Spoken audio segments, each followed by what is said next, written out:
Nah, itu yang antum merasakan itu saat itu ketika memilih udah akad studi itu. Apa yang menjadi perasaan antum? Udah bismillah aja. Emang modal bismillah ya. Jadi dipermudah semuanya. Karena kan pertama yang biasa jadi pertimbangan orang-orang seumuran ya, seumuran masih muda banget lah ya, umur 22, pastinya finansial. Dan saya kembali ke Al-Qur'an lagi ketika itu yang menjadi penguat ya, yang menjadi dasar yaitu di surat An-Nur ayat 32. Di ayat itu kan jelas ya, perintah untuk menikah. Ya kan, untuk menikah, orang yang layak menikah, Allah perintahkan untuk menikah. Kalau mereka fakir, ya iyakunu fuqara. Apa yang Allah lakukan? Allah kayakan dengan karunia-Nya. Saya yakin Allah akan mengkayakan hambanya dengan karunia-Nya bagi siapa yang menikah. Selamat datang di Rukun Podcast. Assalamualaikum. Waalaikumsalam warahmatullahi. Manggilnya gimana nih, bro? Apa ustadz ini lebih enak? Jangan ustadz lah, ketinggian. Manggilnya langsung nama aja ya, karena kita seumuran nih. Buat sahabat Rukun juga yang belum tahu, beliau ini adalah Dini Mustaqim, seorang kawan saya, kawan lama. Kita udah berapa lama gak ketemu? 10 tahun ada kayaknya. Ada 10 tahun ya. Dari habis lulus kayaknya ini baru pertama lagi ketemu. Pertama kita ketemu. Sebelumnya beliau ini sangat aktif di pencak silat nih dulu di Gontor nih, luar biasa, masya Allah nih. Alhamdulillah. Antum ini dulu setelah lulus kuliah dulu atau nikah dulu? Dulu setelah lulus kan kita pengabdian dulu ya. Pengabdian 1 tahun. Sebenarnya pengabdian itu kita dibolehin kuliah. Tapi saya lanjut pengabdian selama 3 tahun dan akhirnya keluar dari pengabdian mau lanjut kuliah. Kalau dari rencana sih maunya kuliah dulu. Cuma qadarullah nikah dulu jadinya. Masya Allah. Seumuran itu sudah nikah dulu ya. Apa yang menjadi pemikiran? Biasa kan seumuran kita nih, bahkan aneh sendiri nih, pikir wah udah kuliah dulu lah setelah lulus gitu kan. Ini apa yang menjadi pemikiran akhirnya saya menikah aja nih gitu. Nah, kalau tentang alasannya sih ya, pasti kita melihat latar belakang dulu seperti ya kenapa, gimana saya bisa nikah gitu kan. Jadi setelah pengabdian itu kan saya langsung ngurus administrasi gitu kan. Administrasi untuk ke Pakistan, bikin visa dan lain-lain di Jakarta tepatnya kan, bikin di kedutaan Pakistan. Nah, ketika itu saya coba masuk daurah tahfidz dulu di Bekasi. Oh, jadi ada suatu tempat semacam pondok. Iya, daurah untuk menghafal Al-Quran. Untuk menghafal Al-Quran selama 2 bulan. Dan ketika itu dipanggil sama mudir. Mustaqim. Mudir itu pimpinan. Iya, sama pimpinan. Kamu siap nikah nggak? Ini kan kita kaget pastinya ya. Dipanggil, tiba-tiba ditanya, mau nikah nggak? Ya saya bilang, ya mau gitu. Masa sih gak mau? Siapa yang gak mau ya kan? Nah, cuma lah kok tiba-tiba nanya gini pimpinan kan? Ternyata ya memang ditawarin gitu. Ya udah bismillah, saya istikharahkan dulu. Saya tanya dulu sama keluarga. Cuma ketika itu belum berani langsung nanya ke keluarga karena memang keluarga maunya pendidikan selesai dulu. Iya. Cuma kan kita berusaha lah ya. Kalau emang ada jalannya insya Allah mudah. Akhirnya saya coba istikharah selama sebulan. Sebulan itu. Sebulan penuh istikharah, kemudian sholat hajat, sholat taubat gitu kan. Nyampaikan hajat ke Allah, semoga ya dipermudah jalannya, entah kuliah dulu, entah menikah dulu. Tapi ketika sudah tiba waktunya, saya beranikan ngomong sama orang tua, "Mah, mau nikah," gitu kan. Tapi itu tiba-tiba ditelepon. Saya telepon, bukan di rumah. "Assalamualaikum, Mah, mau nikah." "Kenapa kamu tiba-tiba minta nikah gitu?" Apalagi kondisinya orang tua lagi bikin kue ketika itu. Iya. Kenapa? Ya sudah ada. Alasan saya simpel, sudah ada. Jadi saya nggak mau menunda. Jadi alasan pertama saya karena sudah ada yang saya suka, yang saya ya udah ya ini. Tapi sebelumnya memang sudah dipertemukan sama kiai. Nah, sempat dikenalin aja, ya kan, dikenalin. Kemudian ya tahulah sedikit kurang lebih sosoknya seperti apa sih gitu kan. Dan akhirnya tertarik setelah istikharah panjang juga sih. Bismillah ngomong sama orang tua dan orang tua oke. Baru ketika itu visa ke Pakistan keluar. Ya kan? Oke-nya di sini belum diokekan, mau nikah dulu sebelum kuliah atau kuliah dulu baru nikah. Oke. Baru diokekan aja. Nah, baru ketika itu kita niatnya itu cuma silaturahim sebenarnya. Sebelum silaturahim juga kita bingung nih. Aduh, gimana ya? Kuliah dulu, nikah dulu. Kuliah dulu, nikah dulu.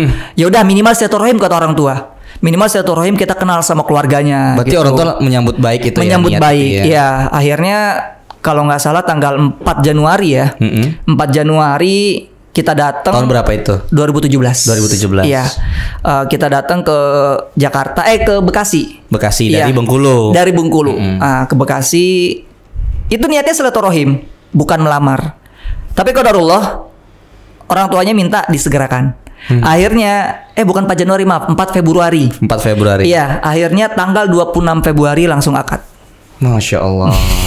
Jadi visa saya keluar bulan Januari, saya nggak langsung berangkat ke Pakistan. Februari saya nikah dulu, kemudian nunggu berapa bulan, 6 bulan lah, September baru berangkat. Masya 2017 Allah. Bersama istri. Iya. Wah, ini by the way ini buat sahabat Rukun. Awalnya tidak. Gimana? Awalnya bukan bersama istri, masih sendiri berangkatnya. Oh, berangkat di sana masih sendiri? Iya, sendiri. Tapi kemudian baru balik, baru bawa istri. Masya Allah, itu berapa bulan jedanya? Berarti ngurusin untuk pendaftaran dan lain-lain di sana ya? Iya, Oke. Jedanya nggak lama sebenarnya. Ini buat sahabat Rukun juga baru biar tahu nih ya, ternyata beliau ini menikah dulu, kemudian mengambil studi pendidikan di Pakistan. Untuk jurusan apa antum? Jurusan Usuluddin. Jurusan Usuluddin di sana, dan akhirnya membawa istri sembari kuliah itu. Ya karena kan kita mikir gini ya, terkadang hal ini bisa jadi penghalang bagi orang yang studi gitu. Hal percintaan lah gitu ya. Dan juga sebagaimana dalam Al-Qur'an di surat Al-Isra kan ya, ayat 32 tentang larangan mendekati zina. Jadi itulah yang menjadi alasan kuat gitu. Daripada misalnya saya udah kenal, saya udah serak ya, udah suka. Kalau ditahan-tahan yang ada saling memikirkan, ya kan, saling memikirkan yang mana nanti berdampak di studinya. Jadi nggak fokus lah atau apa, dan itu saya nggak mau gitu kan. Itu benar-benar the power of jodoh ya. Iya, itu benar. Yan, kita nggak tahu. Iya kan? Kalau target ya pribadi itu nanti aja lah umur 25 atau 26. Ya kayak sekarang umur 27 lah gitu ya. Tapi ternyata qadarullah di umur 21 tahun 11 bulan mau masuk 22 tahun itu mengambil langkah. Bismillah aja. Ya, alhamdulillah kan sampai sekarang buktinya 4 tahun ya tetap istiqomah gitu kan. Alhamdulillah juga studi juga selesai. Alhamdulillah. Gitu kan, Masya Allah. Memang kan yang menjadi problematika, bukan problematika, jadi fenomena sebenarnya di Indonesia ini kan orang ada khawatir nikah muda gitu kan. Terus ketika tadi pilihannya antara kuliah dengan menikah, itu kan sebenarnya kan hal-hal yang sama untuk dipikirkan, tapi lebih banyak orang mikirkan kuliah dulu gitu kan. Iya, betul. Nah, itu yang antum merasakan itu saat itu ketika memilih udah akad studi itu. Apa yang menjadi perasaan antum? Udah bismillah aja, ini memang udah salah satu jalan hidup saya, atau waduh, ini gimana ya, menjadi khawatiran tersendiri. Ini kan jatuhnya seperti ta'aruf kan. Dikenalkan sama kiai. Kemudian sholat istikharah, bahkan merenung lah 1 bulan nih, bagaimana nih ya Allah, saya punya niat seperti ini gitu, dan dari orang tua, dan akhirnya tunai itu. Itu gimana tuh perasaannya itu? Dan alhamdulillah emang modal bismillah ya. Jadi dipermudah semuanya. Karena kan pertama yang biasa jadi pertimbangan orang-orang seumuran, ya seumuran masih muda banget lah ya, umur 22, pertimbangannya pertama pastinya finansial kan. Pastinya finansial. Dan saya kembali ke Al-Qur'an lagi ketika itu yang menjadi penguat, yang menjadi dasar, yaitu di surat An-Nur ayat 32. Yang bunyinya wa ankihul ayyama minkum wassolihina min ibadikum wa imaikum iyakunu fuqara yughnihimullahu min fadlih wallahu wasi'un alim. Di ayat itu kan jelas ya, perintah untuk menikah. Ya kan, untuk menikah, orang yang layak menikah Allah perintahkan untuk menikah. Kalau mereka fakir, ya iyakunu fuqara, apa yang Allah lakukan? Allah kayakan dengan karunia-Nya. Yughnihimullahu min fadlih. Dalam artian mengkayakan di sini kan, kaya menurut Allah itu bukan berarti kita banyak duit, ya kan. Kita qanaah, kita cukup. Apapun nikmat yang Allah kasih, kita masih bisa bertahan hidup. Itu kan nikmat, itu kan karunia. Padahal kalau di sisi finansial, ya jujur, saya belum ada apa-apa. Sama sekali nggak ada apa-apa ketika itu. Tapi setelah menikah, jalan ada saja. Jadi ketika saya berangkat ke Pakistan, ya salah satu contoh ya, ketika di Pakistan adalah jalan rezeki lewat perform pencaksilat. Ada seperti itu. Dan lain-lain masih banyak. Yang jelas modal bismillah tadi menjadi modal kuat. Dan kembali ke ayat Al-Quran tadi, saya yakin Allah akan mengkayakan hambanya dengan karunia-Nya. bagi siapa yang menikah. Masya Allah. Alhamdulillah saya juga menikah ya. Semoga Allah rezekinya juga bertambah. Insya Allah. Ya. Karena kan sudah bukan jadi sendiri, jadi berdua nih. Iya betul. Nah ngomong-ngomong nih, kenapa antum memilih kuliah di Pakistan? Karena kan seumuran kita, bahkan seangkatan kita nih dulu di Gontor nih, itu kan kepikirannya oke, ke Al-Azhar gitu atau di Madinah. Apa yang menjadi pemikiran antum akhirnya memilih untuk oke, insya Allah di Pakistan Bismillah gitu. Nah sebelumnya kan sempat mencari beberapa referensi ya. Salah satunya ya pasti ada juga lah di list itu Mesir. Yang lebih utama sih Madinah ketika itu. Makanya saya lanjut pengabdian di Banyuwangi selama 3 tahun itu rencananya untuk mempersiapkan ujian ke Madinah waktu itu ya. Tapi qadarullah memang bukan jalannya ya. Saya nggak sempat ikut muqabalah ya kan. Kemudian juga sempat ujian ke Malaysia beasiswa, tapi qadarullah juga nggak dapat, ya kan. Ya udah Bismillah Pakistan coba lah gitu kan. Saya coba semenjak pengabdian di Banyuwangi itu saya siapkan semuanya. Ya pemberkasan sedikit demi sedikit saya lengkapin. Ketika setelah selesai pengabdian kan kita baru dapat ijazah itu ya. Nah baru saya coba apply ke Pakistan dan alhamdulillah dapat. Alhamdulillah dapat. Kalau kenapa Pakistan? Pertama kalau saya lihat Pakistan kan jarang yang milih dan saya lebih suka yang belum banyak gitu, yang belum banyak orang milih tempat itu, sehingga itu jadi tantangan tersendiri. Gitu kan, jadi tantangan tersendiri. Apalagi Pakistan ini kalau dari segi kelebihannya dari bahasa juga kita bisa meningkatkan lagi bahasa Arab di kampus, kemudian bahasa Inggris kita masih bisa aktif di masyarakat, bisa tambah satu bahasa lagi itu bahasa Urdu. Bahasa Urdu, di sana bahasa Urdu ya, bukan bahasa Urdu. India ya, bukan ya? 11-12 sih, sama kayak kita sama bahasa Malaysia kan 11-12 ya, bahasa Melayu sama Indonesia. Nah kalau di situ ya bahasa Urdu sama bahasa Hindi itu hampir sama. Itu susah atau tidak untuk masuk situ? Kan biasanya kan kita kan kuliah nih, biasa di swasta aja atau di negeri gitu, di dalam negeri kita sendiri gitu kan luar biasa nih sulitnya nih. Kita harus ujian dulu, kemudian ada pilihan berbagai universitas, mungkin nggak jauh berbeda dengan tadi pilihan antara di Madinah dan di Mesir juga kan. Nah kalau untuk di Pakistan sendiri gimana sih prosesnya?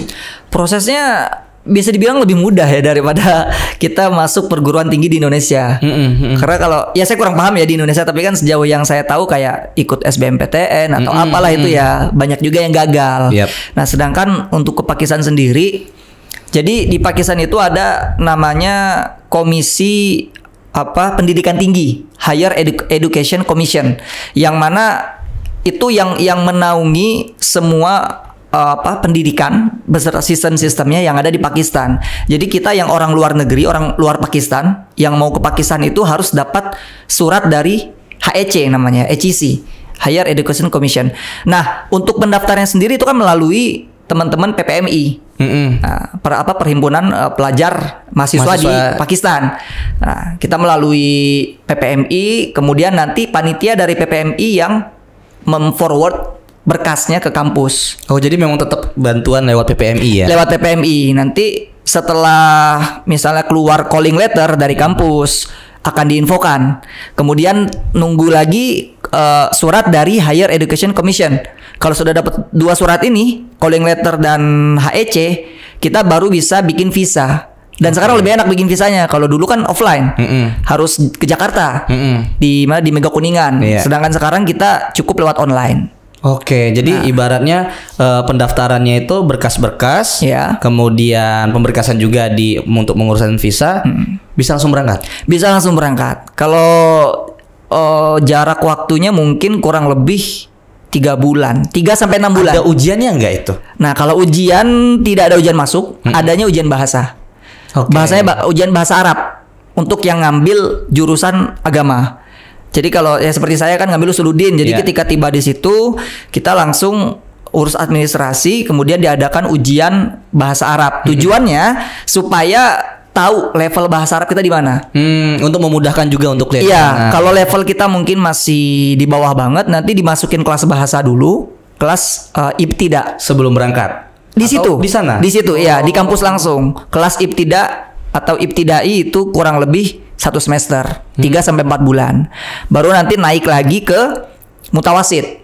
ya level tengah gitu.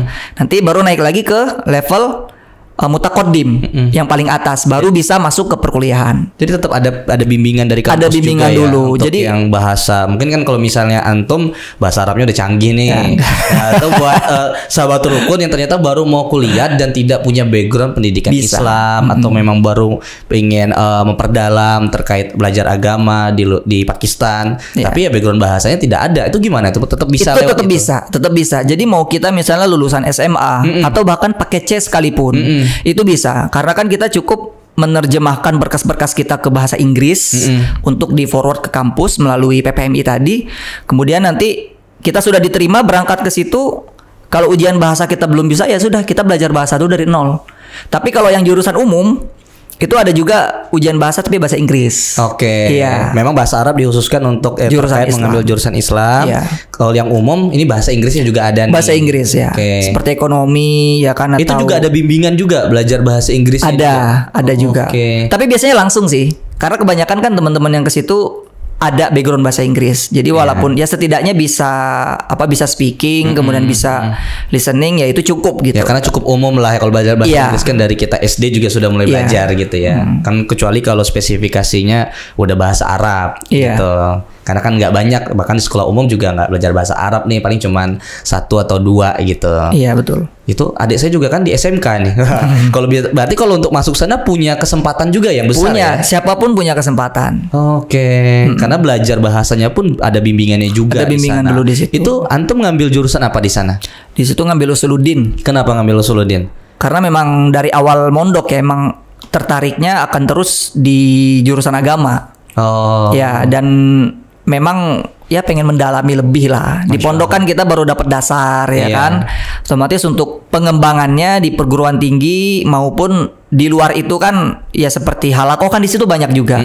Halakoh ilmiah kita langsung bertalaki, ketemu sama dosen-dosen. Itu banyak pertemuan-pertemuan seperti itu untuk menggali lebih dalam lagi ilmunya. Masya Allah, emang antum kalau dulu tuh paling rajin sih.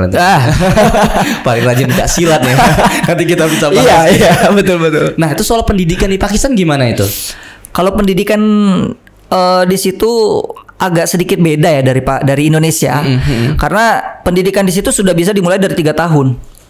3 tahun. Dari umur 3 tahun. Umur 3 tahun bisa. Iya, sekolah. umur 3 tahun sampai 5 tahun itu masuknya pre-pendidikan, pre-primary education gitu. Oh jadi kayak Seperti TK. sebelum TK.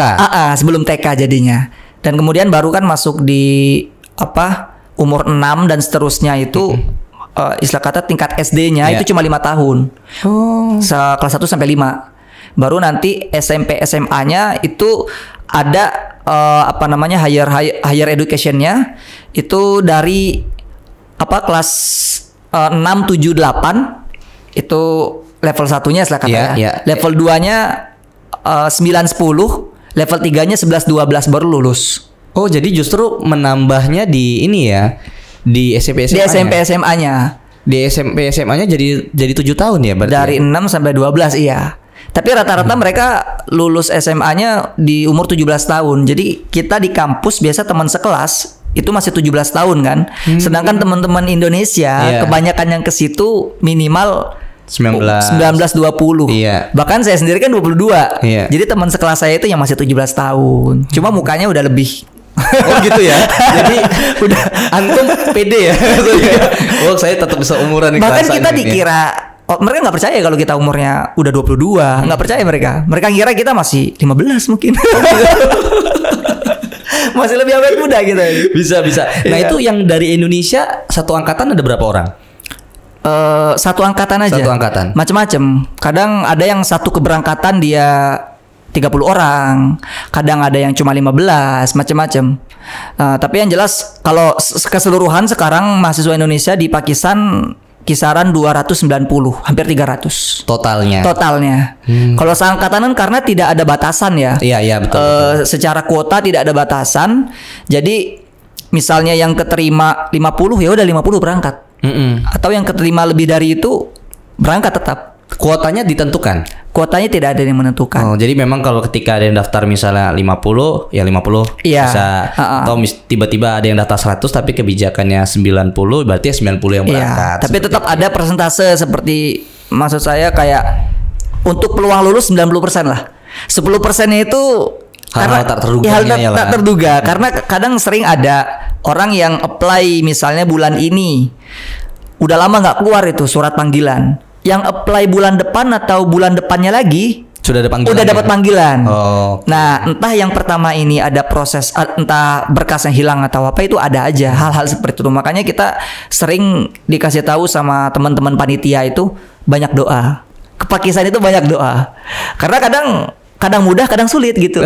Iya. Kadang mudah, kadang sulit. Sebenarnya nggak di Pakistan aja, kita di mana-mana. Iya, betul. Harus berdoa nih. Ya. Masuk apa bisa terima atau enggak gitu kan. Cuma kan di sini maksudnya yang peluangnya 90% aja masih bisa nggak dapat betul, gitu betul, kan. Betul. Apalagi yang peluangnya 50-50. Betul. Nah, isu kehidupan di sana di Pakistan kan mungkin agak berbeda jauh ya dengan kehidupan orang Indonesia gitu kan. Di Pakistan sendiri isu seperti budaya perbedaannya, kemudian bahkan isu pemerintahannya itu berpengaruh nggak untuk mahasiswa Indonesia sendiri? Mahasiswa ya, nah itu juga kadang yang bikin kita culture shock ya. Sebagai orang asing yang kuliah di negara, apalagi negara yang mana negara itu banyak orang yang paradigmanya udah negatif gitu. Lah kok ente mau sih belajar ke Pakistan gitu? Pakistan kan ya mohon maaf banyak hal-hal yang ya konflik ya kan, atau bahkan terorisme gitu. Banyak yang berpikiran seperti itu. Tapi setelah kita di situ, ya kita akui hal itu ada. Tapi tidak sebesar yang media publik. Iya, yang dipublikasi sama dia tidak sebesar itu. Yang kita rasakan ya ada hal seperti itu, tapi kita masih merasa di situ nyaman. Kita merasa di situ masih tetap aman gitu. Rutinitasnya pun tetap normal. Tetap normal. Ya, yang jelaskan ketika ada sesuatu yang misalnya kita dilarang untuk bepergian dulu gitu kan, ada surat himbauan misalnya karena pernah sesekali terjadi ledakan tapi bukan di ibu kota. Jadi di Pakistan itu ibu kotanya kan Islamabad ya. Di tetangganya ada nama kotanya Rawalpindi. Rawalpindi ini lebih terkesan agak kumuh daripada Islamabad. Padahal tetangga, ini jalan lurus. Di sini Rawalpindi, di sini Islamabad. Nah, yang lebih sering terjadi seperti ledakan atau apa itu di Rawalpindi. Nah, di Islamabad hampir ada, kalaupun ada dikit. Tapi itu alhamdulillah nggak pernah terjadi, di sekitaran kita nggak ada. Artinya selama 4 tahun tinggal di sana aman dan nyaman ya. Aman alhamdulillah. Paling ya itu tadi kayak ledakan di Rawalpindi, di situ kan namanya Reksa ya, Bajai, semacam Bajai gitu ya. Terjadi ledakan di Bajai di kota Rawalpindi. Kemudian KBRI menghimbau kita untuk tidak bepergian dulu gitu kan. Tapi di sisi lain itu bukan hal yang kayak terlalu harus kita takuti, enggak. Cuma diwaspadai tetap. Hal-hal seperti itu. Terus kalau misal perbedaan budaya atau perbedaan dari agama, mayoritas Pakistan itu berarti Muslim ya? Mayoritas Muslim. Kedua lah, di bawah Indonesia masih. Indonesia masih lebih tinggi kan. Dan mereka kan secara adat aslinya kan mereka nyatu sama negara sebelahnya ya. Kemudian pecah karena agama gitu kan. Jadi mereka sangat mencintai orang-orang Muslim itu sendiri. Khususnya kita yang orang Indonesia, orang Thailand, orang Cina, ketika mereka tahu kita Muslim, mereka welcome banget. Itu salah satu positif yang langsung terasa ya. Itu bahkan bisa dibilang budaya mereka itu ya menerima tamu sebaik mungkin. Itu bagian dari budaya mereka. Bahkan ya kita belum kenal aja kalau mereka tahu kita Muslim. Oh, kamu Muslim dari mana? Indonesia. Oh, Indonesia big Muslim country gitu. Nah, kemudian kita mau ditraktir atau di apa, langsung gitu. Ayo kamu mau makan apa gitu. Ngeteh dulu kita. Padahal baru kenal gitu. Iya. Jadi sangat akrab. Kemudian humble gitu ya. Itu sangat apresiatif ya terhadap sesama Muslim ya. Ramah gitu. Karena memang kan salah satu pendidikan kita kan sebagai seorang Muslim juga ketika ada tamu kita harus memaksimalkan atau melayani. Gitu ya. Ikramud duyuf. Iya, betul sekali. Apa itu artinya? Menghormati tamu. Iya. Benar. Nah, kalau soal biaya hidup gimana di sana di Pakistan? Kalau biaya hidup,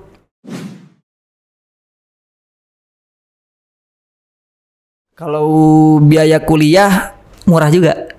Biaya kuliah untuk Usuluddin sendiri ya, saya kemarin pertama masuk itu cuma 1.200.000 per semester. Per semester 1.200.000 ya. Makin kesini ya makin naik sih biayanya. Tapi naiknya nggak nyampe 2 juta, belum nyampe. Yang saya takjub ya kalau bulan Ramadan di Pakistan ini, mereka betul-betul berlomba-lomba untuk meningkatkan ibadah. Ya bukan berarti kalau saya berkata seperti ini bukan berarti di Indonesia nggak seperti itu ya. Di Indonesia juga banyak pastinya masjid-masjid yang mengadakan iktikaf gitu kan. Nah, karena ya yang saya rasakan di situ ya Masya Allah gitu. Kadang mereka tarawih sampai larut malam ya kan, entah jam 12 entah jam 1 sampai jam 1 malam. Bisa ada beberapa masjid ya kan. Kemudian mereka tidur di situ di masjid. Kemudian ada sahur bareng lagi, semua konsumsi disiapin masjid. Tahu secara langsung apa orang Syiah itu seperti apa. Oh, di sana juga ada. Karena di situ kan Syiah legal. Tapi dalam artian kita tetap mengingkari ya. Kita tetap mengingkari Syiah itu. Ya kalau saya pribadi nggak nganggap Syiah itu Islam.